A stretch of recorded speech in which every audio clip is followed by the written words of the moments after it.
Hello, Pete Davis from the GMB. I'm the senior organiser in West Yorkshire, where the headquarters of our Rugby League campaign is. In fact, the headquarters of Rugby League from a GMB perspective is in West Yorkshire and Brighouse. We've launched a campaign in Rugby League to become the one voice and to build this trade union inside Rugby League and be that one voice for the sport nationally. It's a fantastic initiative. We've taken on Gareth Carvel under our learning project to work with the welfare officers in clubs around learning and training, and we're working together with Gareth and the RLPA branch to build our membership. Hi, my name's Gareth Carvel. I'm working with the GMB union relaunching the RLPA. There's been a massive need, I think, for a few years now, especially from my point of view since 2008, for a united voice from the players, a united voice to go ahead and really make positive changes to our game. I love the game, always have done, and I think it's time now for 100% buy-in from the players, which we're getting. I've been visiting clubs, going around speaking to the players, and it's been really good response so far.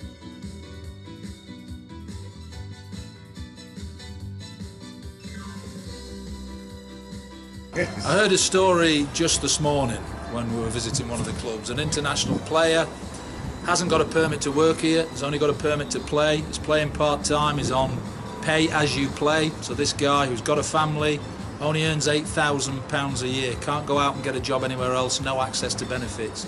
Players were seen this morning bringing bags of clothes in for him, you know, food parcels at Christmas, no toys for the kids at Christmas. This is a side of rugby league that none of us want to see, and we need to build a union, build a welfare system that supports players in that desperate need.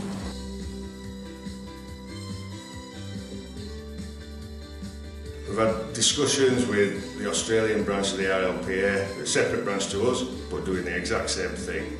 They were set up in the 1980s, but didn't get traction until 2013, when they had 100% buy-in from generally every single player, and that's what we're aiming to do. I think the players as a whole have a massive input on the game. I think the voice that they've got and the input that they can give, Twitter, social media, and just in the game in general is absolutely massive and something that's desperately needed. And that's what we want to do.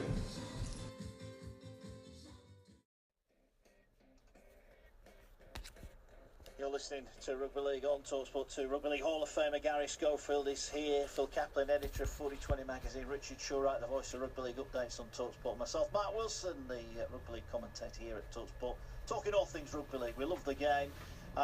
You boys have been battling it out in the break. Scoey, he's adamant this Rugby League Players Association isn't going to take off, Phil. But I think for the first time, genuinely, it's the real deal now. I think the players have realised they themselves need to do something about it. We've heard a lot of dissent from players about what they're asked to do, when they're asked to do it, how they're asked to do it.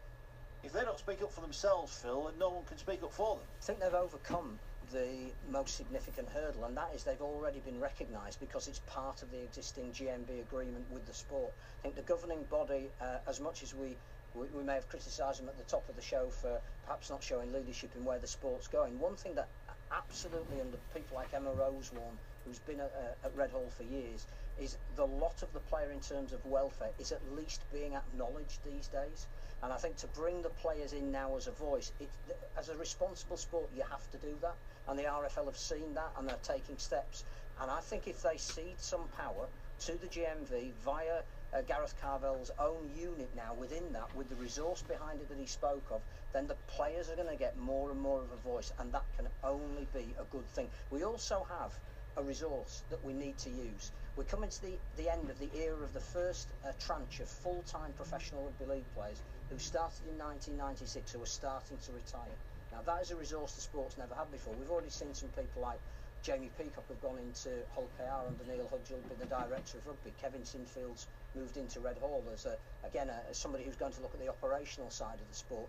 We need to keep people like Earl Crabtree at Huddersfield, who's doing a job on the commercial side there. All of these players who have been full-time and now not only have experience of the way the game is played, but a lot of them have had associated education on the back of that. We have to use them as a resource. If that's going to bolster the Players Association, brilliant. Well, to be honest with you, the game needed to keep Ellery Henley and Sean Edwards and Andy Gregory and Lee Crooks, and maybe myself in the game as well, Phil, but also as well, And well, surely, therefore, you've just answered your own argument, because that's the good thing that this is happening, then, isn't it? well, no, but the point is what I'm saying here, right? It's quite simple. The clubs will not allow this. Phil goes on about it week in and week out about there should be less games, right?